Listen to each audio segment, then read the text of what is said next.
Taste the Daily. வாக்காளர்கள் பெயர் நீக்கம் சேர்ப்பு முகாம் என்பது வெறும் கண் துடைப்பிற்காக மட்டுமே நடைபெறுவதாக அதிமுக கோவை மாவட்ட செயலாளரும் சட்டமன்ற உறுப்பினருமான அம்மன் கே அர்ஜுனன் குற்றம் சாட்டியுள்ளார். கோவையில் வாக்காளர்கள் சிறப்பு சுருக்கமுறை திருத்தம் நடைபெற்றது. இதில் அதிமுக மாவட்ட செயலாளரும் சட்டமன்ற உறுப்பினருமான அம்மன் கே அர்ஜுனன் பங்கேற்று முகாமை ஆய்வு செய்தார். தொடர்ந்து நியூஸ் ஜே தொலைக்காட்சிக்கு பேட்டியளித்த அவர், இந்த முகாமால் தேர்தல் ஆணையத்திற்கு எந்த பயனும் இல்லை என தெரிவித்தார். கணக்காட்டுறதுக்கு இந்த முகாம்னு சொல்றீங்களே ஒழிய முகாமால எந்த நன்மையும் கிடையாது. நீங்கள் இந்த டெத்துகளை கலெக்ட் பண்ணாதான் உண்மையான ஓட்டு சதவீதம் நமக்கு தெரியும்.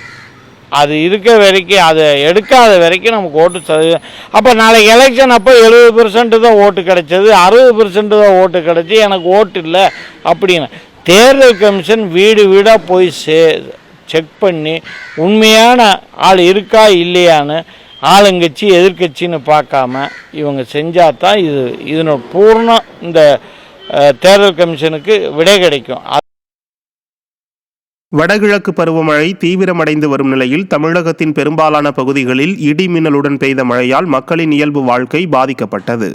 மன்னார் வளைகுடா மற்றும் இலங்கை கடலோர பகுதிகளில் வளிமண்டல கீழடுக்கு சுழற்சி நிலவுவதன் காரணமாக தமிழகத்தில் மழை பெய்ய வாய்ப்புள்ளதாக வானிலை மையம் தெரிவித்திருந்தது.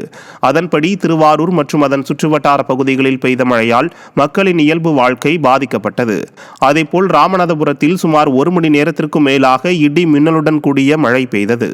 இதன் காரணமாக வெப்பம் தணிந்து குளிர்ச்சியான சூழல் நிலவியதால் பொதுமக்கள் மகிழ்ச்சி அடைந்தனர். தொடர்ந்து கள்ளக்குறிச்சியில் சுமார் அரை மணி நேரம் பெய்த மழைக்கே சாலைகளில் வெள்ள நீர் பெருக்கெடுத்தோடியதால் வாகன ஓட்டிகள் அவதியடைந்தனர். திருவள்ளூரில் 3வது நாளாக நீடித்த மழையால் பொதுமக்கள் மற்றும் வாகன ஓட்டிகள் சிரமத்திற்கு ஆளாகினர். தொடர்மழை காரணமாக நீர்நிலைகளின் நீர்மட்டம் உயரும் என்பதால் விவசாயிகள் மகிழ்ச்சி அடைந்துள்ளனர். தமிழ்நாட்டின் பல்வேறு பகுதிகளில் மழை பெய்ததால் விவசாயிகள் மகிழ்ச்சி அடைந்தனர். மயிலாடுதுறை மற்றும் அதன் சுற்றுவட்டார பகுதிகளில் பகலில் விட்டுவிட்டு மழை பெய்த நிலையில் இரவில் கனமழை பெய்தது.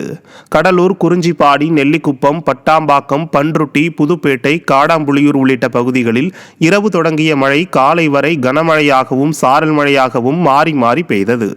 இந்த நிலையில் ஸ்ரீமுஷ்ணம் அருகேயுள்ள பாளையங்கோட்டை மேல்பாதி கிராமத்தில் வீட்டின் சுவர் இடிந்து விழுந்த சம்பவத்தில் மூதாட்டி அதிர்ஷ்டவசமாக உயிர் தப்பினார். திண்டுக்கல் மாவட்டம் கொடைக்கானலில் அதிகாலை முதல் பனிமூட்டத்துடன் கூடிய சாரல் மழை பெய்ததால் இயல்பு வாழ்க்கை பாதிக்கப்பட்டது. ஒரு சில பகுதிகளில் சாரல் மழையும் ஒரு சில பகுதிகளில் மிதமான மழையும் பெய்தது. இதனால் வாகன ஓட்டிகள் முகப்பு விளக்குகளை ஒளிரவிட்டவாறு வாகனங்களை இயக்கினர். கடலூர் மாவட்டம் விருத்தாச்சலத்தில் உள்ள அரசு ஒழுங்குமுறை விற்பனை கூடம் மது பிரியர்களின் கூடாரமாக மாறி வருவதாக பொதுமக்கள் குற்றம் சாட்டியுள்ளனர். இந்த விற்பனை கூடத்தின் அருகே டாஸ்மாக் கடை அமைந்துள்ளதால் விற்பனை கூடத்தை மது பிரியர்கள் மது அருந்த பயன்படுத்தி வருகின்றனர். இதனால் விற்பனை கூடம் முழுவதும் மது பாட்டில்கள் குவிந்து கிடக்கின்றன. மேலும் இரவு நேரங்களில் மது அருந்திவிட்டு அட்டகாசம் செய்வதால் விவசாயிகள் அச்சமடைந்துள்ளனர்.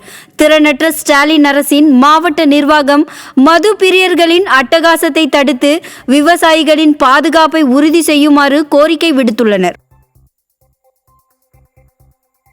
கடலூர் மாவட்டம் விருத்தாச்சலத்தில் அதிமுக ஆட்சியில் கட்டப்பட்ட பயணியர் குளிர்சாதன நிழற்கூடத்தை மாவட்ட நிர்வாகம் பராமரிக்காததால் சேதமடைந்துள்ளது. கடந்த அதிமுக ஆட்சியில் கடலூர் நாடாளுமன்ற உறுப்பினராக இருந்த அருண்மொழி தேவனின் தொகுதி மேம்பாட்டு நிதியிலிருந்து குளிர்சாதன பேருந்து நிழல் கூடம் கட்டப்பட்டது. இதனை தற்போதைய ஸ்டாலின் அரசின் மாவட்ட நிர்வாகம் முறையாக பராமரிக்காததால் கண்ணாடிகள் உடைக்கப்பட்டும் நாற்காலிகள் சேதமடைந்தும் காணப்படுகிறது. இந்த பேருந்து நிழல் கூடத்தை சீரமைத்து பயன்பாட்டிற்கு கொண்டு வர வேண்டும் என பொதுமக்கள் கோரிக்கை விடுத்தனர்.